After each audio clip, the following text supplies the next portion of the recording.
Hello అండి, welcome to my channel. ఈరోజు వీడియోలో పొట్టు మినప్పప్పుతో డ్రై ఫ్రూట్స్ సున్నుండలు ఎలా చేస్తారో చూపిస్తాను. ఈ పొట్టు మినప్పప్పు ఆరోగ్యానికి అద్భుతమైన పోషకాహారం. ఇందులో ప్రోటీన్లు, ఐరన్, ఫైబరు అధికంగా ఉండేలా మన శరీరానికి అవసరమైన శక్తిని అందిస్తుంది. జీర్ణ వ్యవస్థ మెరుగుపరచడంతో పాటు రక్తహీనత నివారించడంలో సహాయపడుతుంది. కాబట్టి పొట్టు మినప్పప్పుతో మినప సున్నుండలు చేసుకుంటే చాలా మంచిదండి. వీడియోలోకి వెళ్ళే ముందు మన ఛానల్ని సబ్స్క్రైబ్ చేసుకోండి.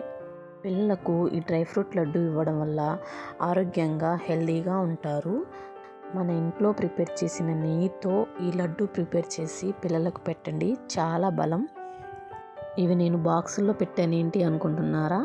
ఇవి నేను ప్రిపేర్ చేసి సేల్కి ఇచ్చేసానండి. షాప్కి ఇచ్చాను, ఆర్గానిక్ షాప్లో సేల్ చేశాను. ఇంకా ప్రాసెస్లోకి వెళ్ళిపోదాం.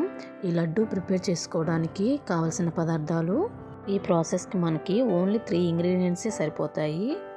డ్రై ఫ్రూట్స్ మన ఆప్షన్ అండి. నేను జీడిపప్పు, బాదం పప్పు, పిస్తా పప్పు వేశాను. కప్పు మినపప్పుకి కప్పు బెల్లం సరిపోతుంది. నేను ఆర్గానిక్ బెల్లమే యూజ్ చేశాను, హెల్త్కి మంచిదని. జీడిపప్పు, బాదం పప్పు సేమ్ క్వాంటిటీ తీసుకున్నాను. పిస్తా పప్పు కొంచెం తగ్గించి తీసుకోండి. నాకు 2 గిద్దలు నెయ్యి పట్టిందండి. ఇంకా ప్రాసెస్లోకి వెళ్తే, ఒక కప్పు మినపప్పుని కడాయిలో వేసి సన్నటి మంట మీద దోరగా వేయించండి. అవి వేగేంత వరకు మనం ఇలా తిప్పుతూనే ఉండాలి, లేకపోతే అవి మాడిపోతాయి. ఈ మినపప్పు లైట్గా బ్రౌన్ కలర్ వచ్చే వరకు వేయించండి.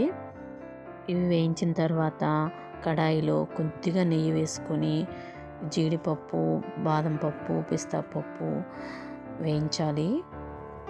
ఇలా సపరేట్గా వేయించాను. ఒకదాని తర్వాత ఒకటి సపరేట్గా అట్లా గోల్డెన్ కలర్ వచ్చే వరకు వేయించుకోండి. జీడిపప్పు వేయించిన తర్వాత మళ్ళీ కొద్దిగా నెయ్యి వేసుకొని బాదం పప్పు వేయించండి. ఇది కూడా లైట్గా బ్రౌన్ కలర్లోకి వచ్చిందాకా వేయించండి. తర్వాత పిస్తా పప్పు వేయించండి. ఇలా వేయించిన మినప్పప్పు చల్లగా అయిన తర్వాత ఇలా మిక్సీ జార్లో వేయండి, మిక్సీ పట్టండి ఫస్ట్. తర్వాత బెల్లం వేసి మిక్సీ పట్టండి.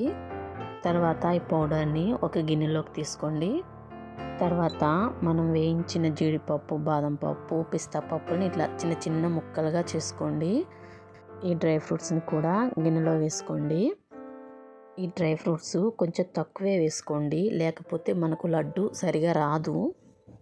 మొత్తాన్ని ఒకసారి కలపండి.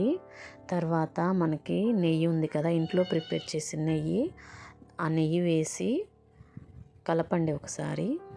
నేను డ్రై ఫ్రూట్స్ ఎక్కువ వేయడం వల్ల నాకు రెండు గిద్దల నెయ్యి పట్టిందండి. నేను ఎంతసేపు చేశానంటే అది రాలేదు సరిగా, డ్రై ఫ్రూట్స్ ఎక్కువ అయ్యాయి. కొంచెం తగ్గించి వేసుకోండి, అప్పుడు లడ్డు బాగా వస్తుంది. చూడండి, లడ్డు విరిగిపోతుంది. గట్టిగా ప్రెస్ చేశాను. ఇది రావడానికి ఎక్కువ టైం పడుతుంది డ్రై ఫ్రూట్స్ ఎక్కువ వేస్తే. ఈ డ్రై ఫ్రూట్స్ వేయడం వల్ల సున్నుండలకి మంచి టేస్ట్ వచ్చింది. ఈ లడ్డు చాలా బాగా వచ్చాయి. టేస్ట్ మాత్రం చాలా బాగుందండి. అంతేనండి, ఈ లడ్డు పిల్లలకి స్కూల్కి స్నాక్స్ బాక్స్లో రోజు ఒకటి పెట్టండి, చాలా బలం, చాలా ఇష్టంగా తింటారు పిల్లలు. ఈ వీడియో మీకు నచ్చినట్లయితే లైక్ చేయండి, షేర్ చేయండి, సబ్స్క్రైబ్ చేసుకోవడం మర్చిపోవద్దు. నెక్స్ట్ వీడియోలో కలుసుకుందాం. బాయ్.